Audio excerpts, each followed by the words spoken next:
this is all about PC, and I'm here to do a comparison test between the new Alienware M14x R2 and the MacBook Pro 13-inch, the new one. Yeah, so from WWDC 2012 that was released there. So the reason why I'm not like doing this review in real life is because, first of all, I don't have a MacBook Pro 13-inch. My friend does, however, and I also only have the Alienware M14x R1 revision 1. So I actually have never compared these two things together yet. So I don't know which one's going to be better. So we'll start with the Apple.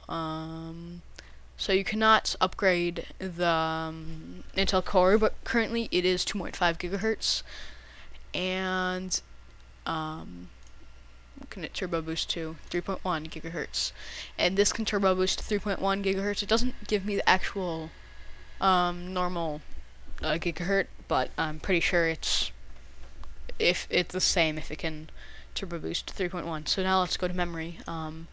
Apple, let's just upgrade that to 8GB 1600 megahertz DDR3 SD RAM, and yeah, instead of 6 we'll go to 8. Same thing, except yeah, everything the same. Now hard drive. Let's go to Apple. Hard drive. Let's have 512 gigabyte solid state drive and 512 gigabyte solid state drive, and this is at doesn't tell me what it is at, how many gigabytes per second, but with $100 more I can get 6 gigabytes per second, but this is probably the same solid state basically. Now let's go to video card. I'm not sure you can change it here, but it doesn't even tell you. That's yeah, you can't change it, so that is slightly weird because I barely know what it is, but I'm pretty sure it's 1 gigabyte, and this comes with 1 gigabyte. So let's go to LCD panel. Now this screen on this computer is 2 ppi more than the Alienware. And my friend says my screen is horrible because of that. So let's just upgrade it to higher PPI. Not sure what PPI that would be. I'll just edit it in right on top right now.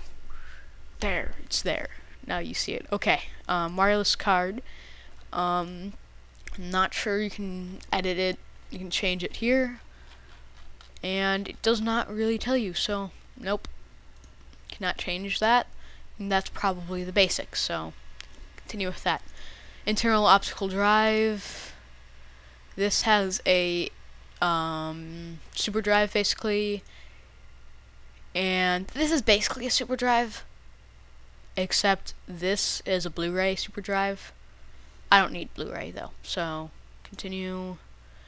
All these things are not necessary.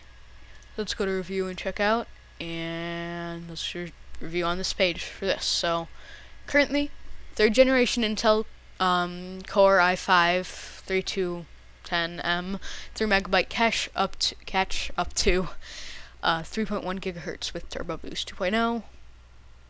Basically the same thing here. Now we have 8 gigabytes dual channel DDR3 1600 megahertz, 8 gigabytes 1600 megahertz DDR3 SD RAM 2x4 gigabytes to 4 gigabytes. Yeah, that's what this basically is. And hard drive to 512 gigabyte in RAID 0. It's a bit, you're paying a bit for the name of RAID, because those are really good drives. But yeah, so that's basically 2 solid state drives. And this is 1 solid state drive, I think. So yeah, and then let's go to video card. 1 gigabyte DDR5 NVIDIA GeForce GT 650M with Optimus. One thing that I don't understand is why they downgraded to 1 gigabyte, because with revision 1, you got 1.5 gigabytes, so, I do not understand that, right? But on the Apple, I'm assuming it's a 1 gigabyte NVIDIA. If not, please comment on what it is, because I'm not completely sure of that. So, back to Dell. 14-inch high def, 900 by 1600 by 900 screen. It's a 14-inch screen with WLED backlights, and this is a 1280 by 800 display, 13-inch, and I'm guessing this is 14.1, like 13.7 inch, so they're not all that different, but yeah. Wireless cards, I have an Intel Centrino Wireless N, yeah, blah blah blah, you get it. Bluetooth 4.0, does not say here, so back. And then optical drive, basically what a super drive is. Super drive, same thing. And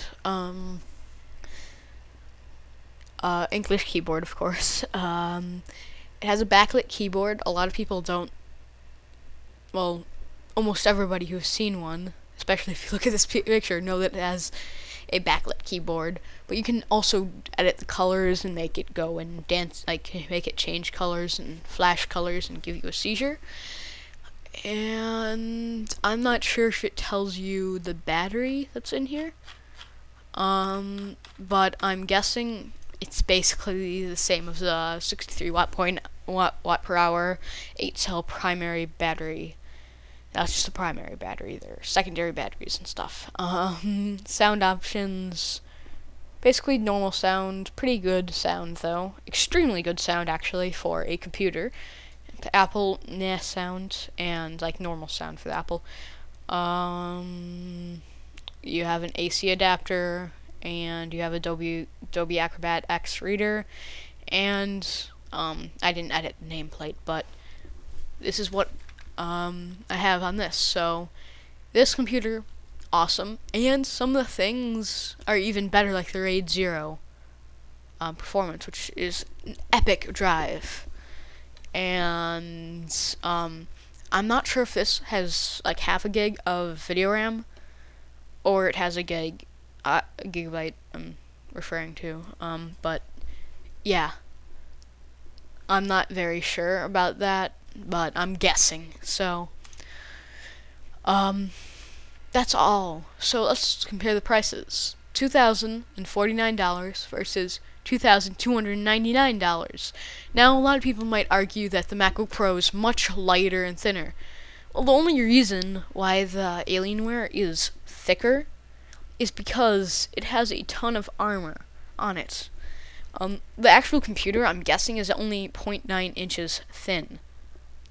And the rest is casing to protect the computer, because I'm guessing that a lot of people maybe sat on a couch with their laptop on the side of them, and then the indent caused by their weight on the couch somehow made it fall. I'm guessing that's because that happened to one person I knew with a Alienware laptop. But like, really, Alienwares just have a lot of casing. They're not all that thick, and that's what makes them heavy. My Alienware is not heavy, though. Only wimps, I'm sorry to say, but wimps would think that like 6 pounds is too much for a laptop. I could carry this everywhere, easily. On a plane, everywhere. And then this, I'm guessing 2 to 4 pounds. Easy to carry. It's slightly thinner, and I know that. It doesn't have as much casing, it's not as well protected, it has a worse screen, and it's about $250 more. So, a lot of people might argue more about this, but this isn't anything like combating Apple or anything. But I just wanted to do this price comparison for people who are deciding upon trying to buy a computer, and they're thinking MacBook Pro or Alienware. If they want a gaming computer, Alienware, of course. It has more video RAM. If you want a video editing computer, Alienware, more video RAM again, because I'm starting to doubt that the Mac Pro 13-inch has 1 gigabyte of video RAM, NVIDIA video RAM, but I think they have 0.5 gigabytes right now, and the 15-inch with Retina has 1 gigabyte. So yeah, and then with the, if you want like photo editing, same video RAM. If you want like server hosting, I would say the Alienware, because you can even add the wireless cards, better wireless cards. Like I have Killer Wireless N. I have this, so it's easy, and of course Skype calls and everything easy. I can play 1080p on, I think I have a 30 megabit per second internet or something. I'm not sure, like maybe 75 or something, maybe 50. But I can play 1080p videos with no loading or buffering, and watch live streams without any loading or buffering. Well, of course it has to buffer the first second, and then it goes easily. But yeah, it's easy. It's really good for all those things. And I would say, even though people might say that Apple is most known for their video editing, they're not as good at video editing. I'm sorry, because Alienware has more parts for it. Again, I'm not trying to combat Apple. I'm just giving advice to people who might want to choose.